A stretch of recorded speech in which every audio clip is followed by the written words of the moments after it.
So good day po sa lahat. So ito po yung DTF 60cm ng Bohol. So last week nagamit naman po ito. So after nito mo ng printer, so mag-edit po ako. Gamit ko po na mode sa cleaning normal.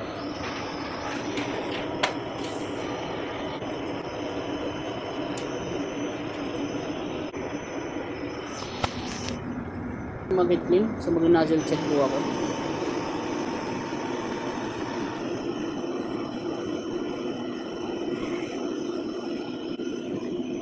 So, i-check po natin yung nozzle.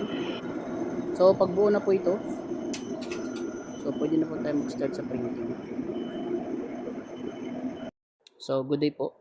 So, ito po, naglagay na po ako ng mga labels po para sa mga ink. So, sa taas po natin ay yung DTF supplies, mga hindi nagamit. So, yung sa sublimation inks.